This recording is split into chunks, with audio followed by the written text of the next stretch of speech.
Welcome to Madame Raven's. This way to the library. She's been expecting you.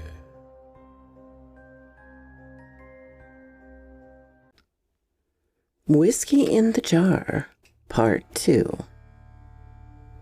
Seamus set aside the large bone he'd carved out of the ham. Maybe he'll want it to gnaw. The other men just grunted and nodded. None of them liked to talk when Padraig was near the hut. They knew how sharp his hearing was.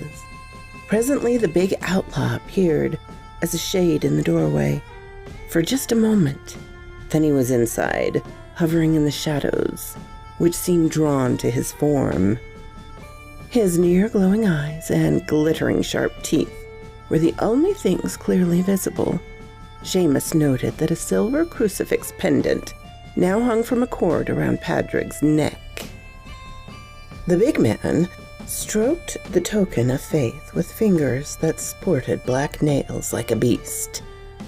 This was a gift from an old friend, though he may have intended me harm with it. Silly superstitions about silver and crosses. Not sure why anyone would think such things would hold power outside a believer's mind. When he fingered the piece, he ensured that they all had a chance to observe the ring that now rested on his left ring finger. It was golden and heavy, the seal ring of a lord.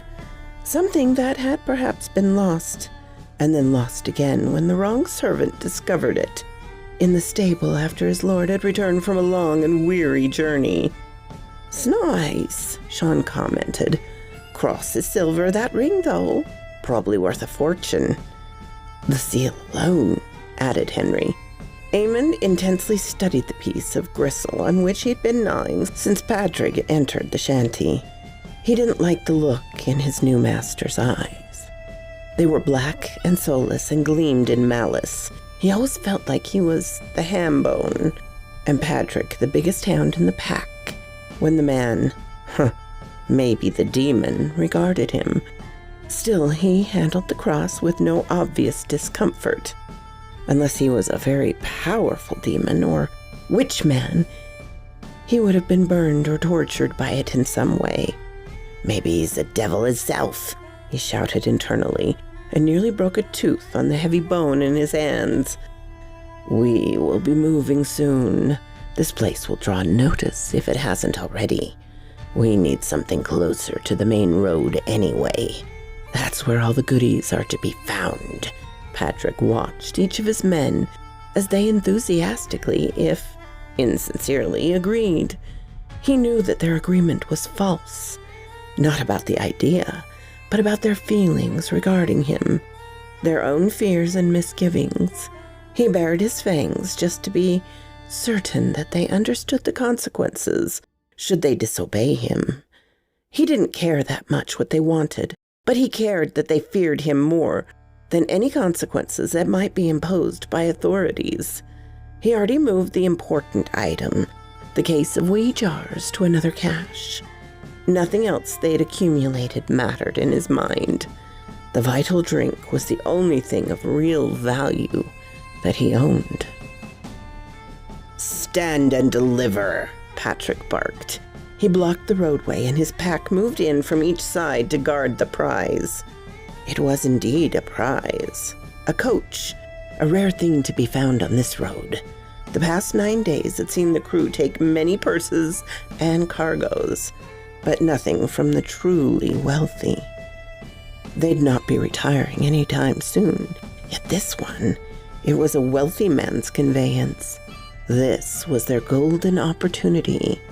They needed only to take on the guards. Padraig had issued his warning only as a formality based on robbers' tales he'd learned. He did not await a response. There were 2 mounted guards on either side of the coach, and a man beside the driver who looked dowdy enough and who carried a wheel-lock blunderbuss, an unusual weapon and likely expensive. Padraig leaped upon the horseman who was closest to him. He cleared the back of the horse with his bound and tore the man from his saddle as he passed. The move carried him forward, and he slammed into the horse and the rider. He registered the reports of musket from the rear of the train as his pack eliminated the threat of the two rear guards. He wrapped his arm around the second trooper and pulled both guardsmen to the ground between their mounts. The horses pulled free and fled. By then, their riders each had ripped open throats, and Patrick had slacked his unnatural thirst for human blood, at least for the moment. The driver had halted the coach and produced a hanger. The stout man beside him had risen and pointed his piece at Patrick. Even as he faced off against them, smoke rose from the lock, and a blast of fire and lead spat at the highwayman's chest. The impact laid him flat on his back. The driver clambered down and approached what he assumed was a corpse, while the gunner began to reload. He poked at the robber's midsection with the tip of the little sword. He felt himself pulled forward, while a sudden crushing, wrenching pain in his sword arm crippled his cognizant thought processes. Fangs sank into his throat and rent it from side to side. The bandit was worrying his throat like a terrier with a rat in its jaws. The results were essentially the same. The gunner looked up in consternation as the big man he'd shot rose and casually flung aside the corpse of the driver. Impossible, his mind shouted. He had to be dead. At least a few of the balls had struck him and sent him to the ground. He steadied himself and continued to reset the wheel. He froze when the driver's sword plunged into his abdomen and continued upward and through his torso until it splintered his spine. The big, hairy highwayman had sprung up into the carriage and skewered him. He felt his upper body go weak, and he lost his grip on the blunderbuss. He felt nothing below the place where the blade had severed his spine. Then he rose. He assumed that it was his soul ascending to heaven. That's what he believed, even as his body crashed to the hard ground, and life fled to wherever it went at such moment. Patrick set the brake and jumped back down to observe what his team had accomplished. There had been more gunfire during the episode, and he was curious as to what had happened. The occupants of the coach could wait for a moment longer. At the rear, he indeed found the two guards out of commission. One lay crushed under his equally dead mount. The other lay in a crumpled heap, pierced by bullet and blade. Yet his folk had not escaped unharmed. Seamus lay stretched on the roadway, his head split neatly, and a cavalier's saber hilt waved above his carcass like a standard. The blade still wedged into his solid skull. Sean curled around the oozing wound in his gut. He was as good as dead, but would take some time to reach that state, unless he was helped from this world. Patrick stepped up close to the young man, who whimpered and prayed. The sounds annoyed him, so he snapped the boy's neck and put him out of his misery. Eamon looked on terrified when his master so casually slaughtered his wounded friend. He was sure that Sean could have been saved. Good young men always healed in stories. Henry stared for a moment, then shrugged and turned his attention to the coach. It seemed that at least one of the occupants favored resistance. Indeed, the Earl had chosen to defy his attackers. He was made of the stuff that led his ancestor to become a peer. He stepped from the coach and struck a dignified pose, rapier poised to deal out death. Patrick and Henry laughed. They guffawed so hard at the shared humor that the lordly man had no idea how to respond. Eamon stood shaking his head in fear and revulsion at the entire turn of events. Patrick, who, with the exception of the little hanger, hadn't bothered with the sword much for the past week, plucked the heavy blade from Seamus's cloven head and struck up a pose every bit as dignified and absurd as that of the Earl. The nobleman glared at his opponent and studied him as he'd been taught to do. He looked into the eye, and they appeared to him as burning black coals. The figure was tall and wore only a torn and filthy waistcoat over short trousers, shredded at the knee. He was covered in hair or some sort of fur garment. His face protruded oddly, with some sort of deformity, and his ears were long and pointed, perhaps as a result of the same malady. "Prepare to meet your demise, blackguard," he issued his feeble challenge. "I am the Earl of—" Before he could continue, he found himself flat on his back, the wind knocked from his lungs, and a tremendous weight pressed upon his chest and body. The gaping, slathering maw of the bandit leader loomed large in his vision. "Oh, I know very well who you are, my lord. You don't know me. Despite almost 2 years of service, I provided to you and your family. 2 miserable years that led me to this desperate profession." The man coughed and wheezed and recovered his breathing as he stared in confusion at this disreputable reprobate that had attacked him dishonorably and without proper warning. "I would recall a servant so deformed as yourself. I would never allow such as you in my household in the first place." He stopped speaking as the shaggy giant stepped back and hauled him bodily to his feet, and then into the air. His feet dangled in the most undignified manner, and he tried to keep them still so as they did not sway improperly. "Anyone else inside?" the bandit called over his shoulder. Henry had urged Edmund to action, and they had sidled up to the door of the coach on the opposite side. Henry called out in return, "No, but some interesting containers and appointments."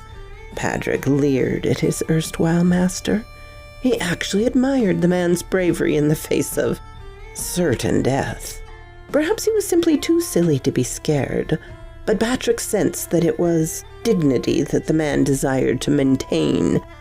So instead of shredding his body, he rent the man's garments from him. He left him naked and bruised on the side of the road. He and his men stripped the coach and rounded up the 3 surviving horses of the troopers. None of the beasts would come near while Patrick was close, so he left them in the care of his half-diminished pack. They left the other bodies stripped of valuables and dead where they lay. The draft horses they recruited as pack animals. There was enough treasure to set up the 3 villains for a long time. When they reached their new lair, an abandoned mill near a deserted hamlet that had gone back to the wild, Patrick examined his companions as they began to divide the loot. He raised his hand with its long black animal nails. "Stop, Henry. No need to set aside a portion for me. The 2 of you keep what you have. Move on to Belfast or Dublin, and then take ship to foreign lands. Use only coins, and keep the other items out of sight until you arrive where you wish to go. Our friends have perished, and you can take their holdings as well. They are secreted near the mill house. If you don't know where, I'll point them out to you. You have been boon companions, but I prefer my own company, as each of you know. I believe that it is time to shift to another road and other victims. So it is time to part ways. Little Lord have plenty to take, but attacking them brings unwanted attention." Henry greedily began to shift the items into 2 piles that were mostly equal. It wasn't like Edmund would argue. He was timid.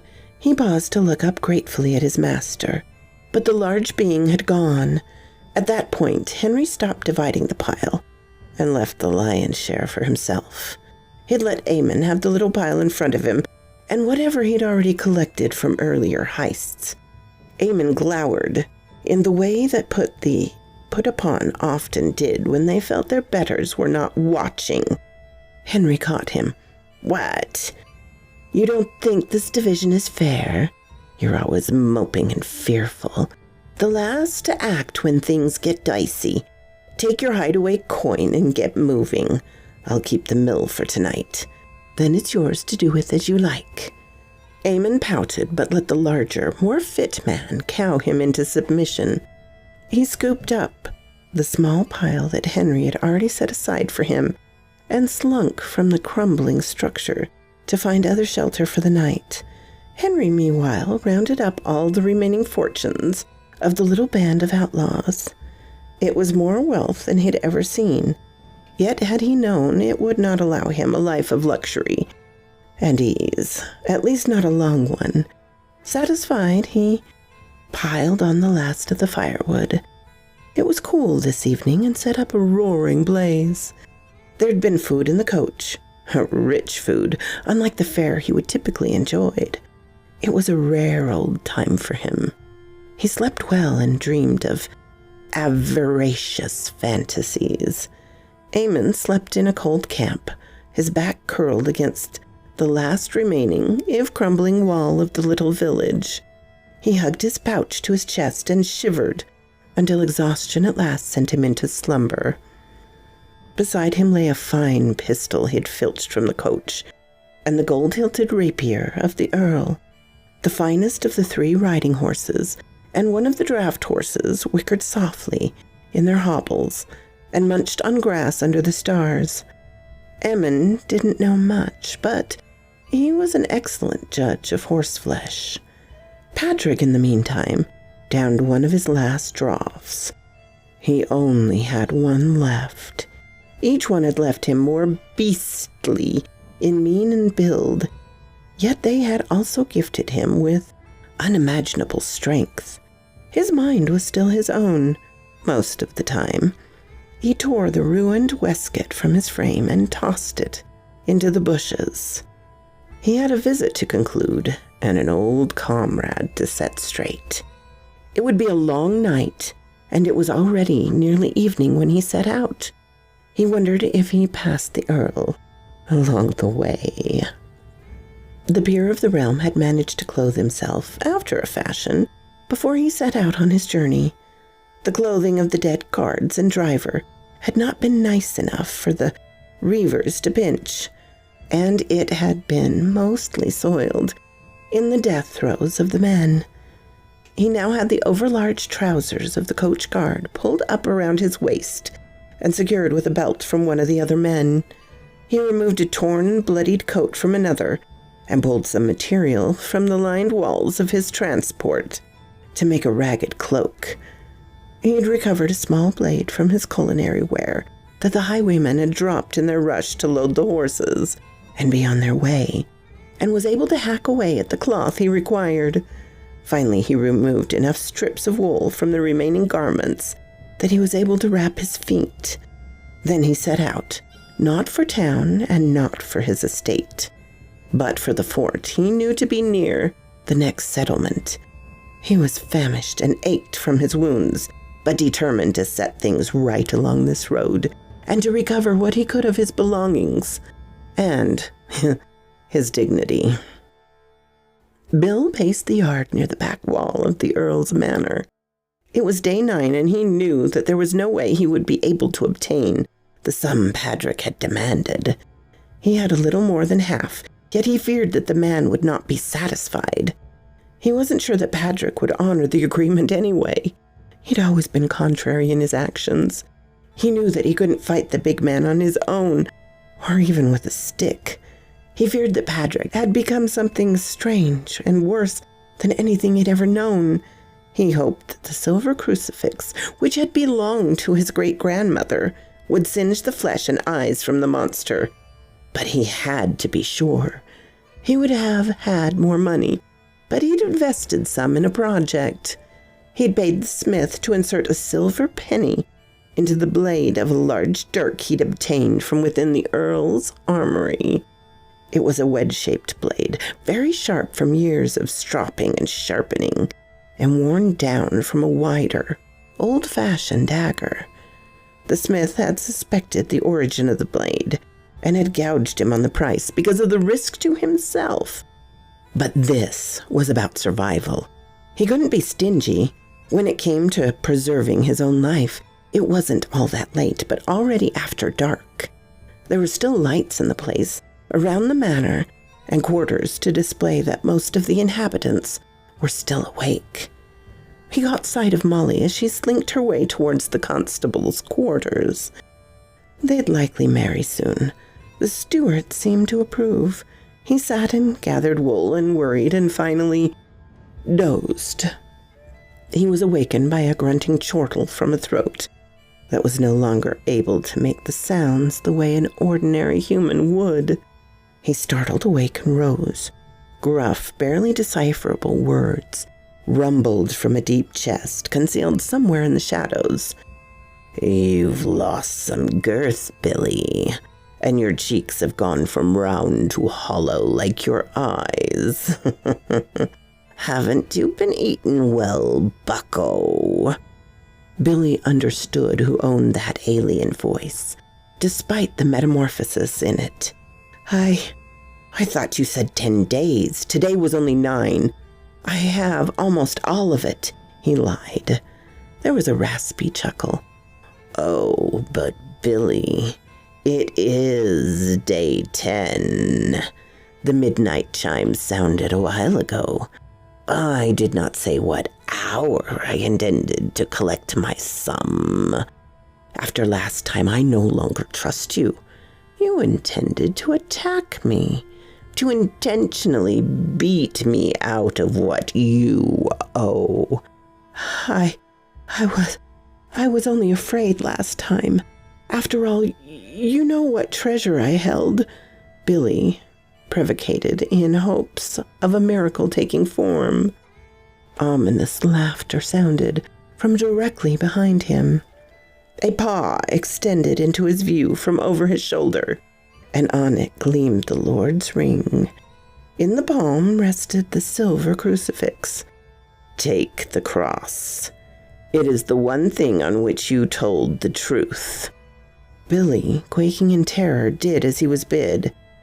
"As for the ring," the voice rasped once more, "I've determined to keep it in repayment of the dignity of which I was robbed so many times. I completed the taxation of my former master on the highway earlier today. Now to visit." It was the menace's turn to pause.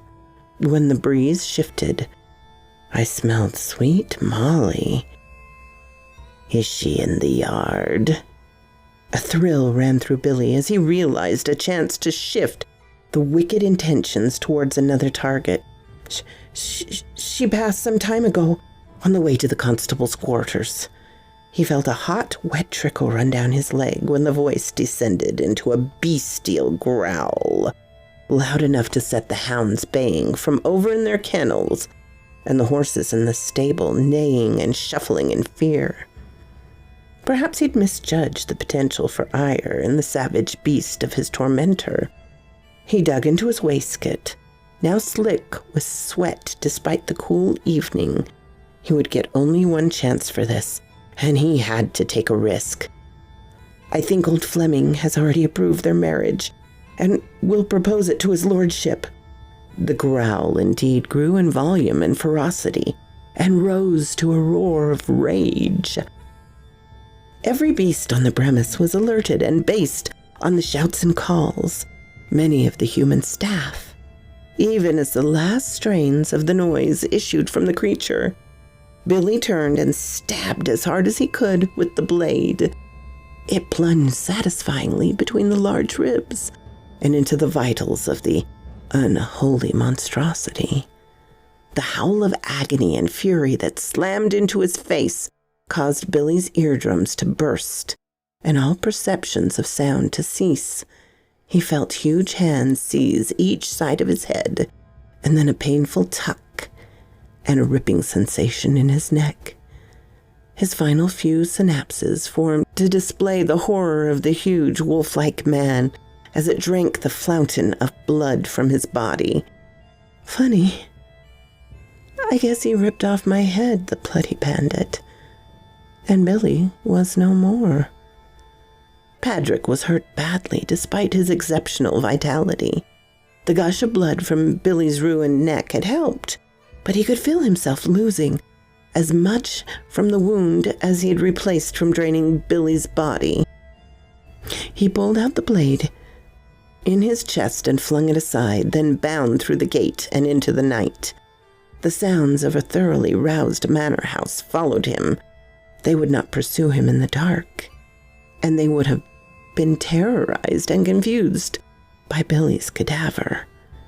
He had more than sufficient time to make his escape. He knew from being hunted in recent weeks that hounds would not track his scent. He had only to make it to his cache of poitin, and he knew he'd be healed. Eamon wrapped himself more tightly as the false dawn lit the other side of the dilapidated wall. Clouds threatened rain in the next few hours, and he didn't wish to tromp about in the mud. He curled more tightly and resisted the need to awaken and construct or seek shelter. He could not find comfort. Something had dug into his side during the night, likely a fallen piece of wattle or a stone. He reached inside his blanket to rub at the sore spot and felt something that was oddly shaped for a product of nature, likely some leftover trash from when people called this lonesome spot home. He kept digging at the object until he pulled it out, and then forced his eyes open to view his tormentor. It was a wee jar, plain except for an animal head on the seal. He awakened further and raised himself on one elbow. The jar felt full. Probably just wastewater from the rains, he grumbled. The seal looked to be intact, so he tore at it. As soon as the substance contacted the air, he smelled the wonderful fragrance. It was fresh, after all the years that must have passed. He took a sip. He'd never consumed anything with such a marvelous flavor. He had soon downed the beverage and was fully awake. Henry awakened a while after Edmund had, only to the baying of hounds and the raised voices of humans that in turn exorcised and then encouraged the loyal beasts. Other men raised voices to quiet the hunters. One voiced barked orders like a soldier. Henry scrambled from his blanket and quickly doused the embers of the fire that had burned long and bright through the night. Steam and smoke belched forth and rose through the ruined roof of the structure in which he'd sheltered. If the troops hadn't spotted his smoke before, they certainly would now. He picked up his musket and began to load. He'd neglected to clean and reload it last night, since he'd been too excited by his prospects for a bright future of luxury. He'd never considered loading the silver-trimmed blunderbuss. By the time he'd loaded the piece and picked up his saber, the infantry had surrounded his little fortress. A voice called, the authoritative one. "Surrender, in the name of the king!" Henry set his eyes to one of the cracks in the wall and peered out to gauge his circumstances. He was indeed surrounded. At best, he could hope to hang for his crimes. He might, however, gain clemency if he gave away the suspected whereabouts of the real bandit leader, Patrick. He could even claim he had been forced to help the big, unshorn lunatic by means of witchcraft. "You have a count of 5 to show yourself. Hands raised," the troop leader called. Before the count began, Henry stepped out into the morning light, hands empty and raised. Patrick raced to the little settlement that had been devoured by the wild some years past. His wound had finally stopped leaking. The vitality was still within him. However, he wanted to heal completely and to see what changes the final draught might engender. It was full daylight and edging towards noon. He didn't care for daytime, but today was a nice gloomy one, with lowering clouds and a soft rain that had begun not long after dawn. There was no drama to the weather, only persistence. He circled around the old mill. He didn't want to bother with his formal band. He wanted only to reach his poitin and find relief. He approached the wall with no fear of encountering another soul. He'd left his last wee jar near the last standing wall of the village. Despite the rain, he caught some strange odors. The heavy smell of horses, and then Amen. The effluvia emanated from all too near his hidey hole. He bounded ahead, and his darkest fears were realized. The little jar, open and emptied, lay next to the wall. He was a top-tier predator, and soon located the trail that led from the settlement and deeper into the hills above. Even after a rain, it was easy to follow horses, and Eamon's scent seemed somehow more vital. Despite his pain and unaccustomed weariness, he set out in pursuit of the thief, the ragged little coward who'd always slunk along at the rear of the pack during their foray. The Earl was satisfied that Henry had been given all the information he possessed about the whereabouts of his companions. "I believe we should hang him in town as an example for any who are tempted towards criminal enterprises." Henry would have balked and squawked, but he was barely conscious. After the interrogation, he would indeed set an inspirational example for his fellows in the little town. A few decided that they had nothing to lose and set forth roving. Others decided that they had a community spirit and would comply with the law such as it was. And the 4 lost recruits were soon replaced by new, more eager ones. Many found new wonder in their occupation and applied themselves just a bit more diligently. The wages of sin and high crimes did not appeal to the resident majority. Eamon heard the thumps behind him and halted. He didn't get through the turn he'd started, since a large form slammed into him and knocked him back several feet. He drew the fancy rapier and struck a pose, much as had the rapier's previous owner. It was Padraig, looking wilder and more beastly than ever. He'd finally shed even his breeches and stood hunched and breathing heavily. Eamon noted that blood had begun to trickle from an aggravated recent wound. He intended to add to that opening and end the threat of the monster of the hills. "Come on, Padraig. I no longer fear you. I will skewer your..." Edmund felt his arm gripped within powerful claws, and his body flung to the ground. The rapier spun away and sparkled when a ray from the newly emerged sun struck it. A foot crushed into his side, the one into which the wee jar had dug. Then a deep, sore pain, followed by a sharp tugging once, plagued his shoulder for a moment.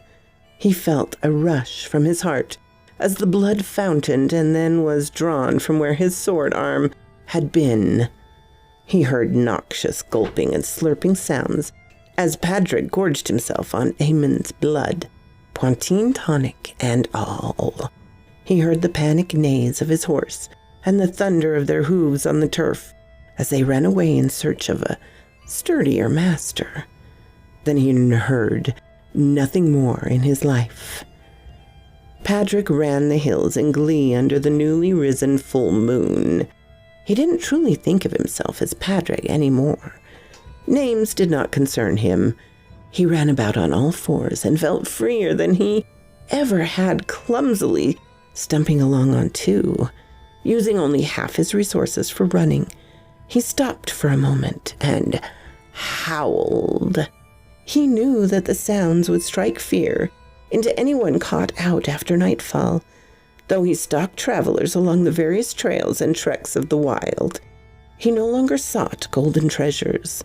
He now preferred the crimson fountain that sprang from the arteries of the soon-to-be dead. So quoth this raven.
Thank you so kindly for stopping by my chateau, my darlings.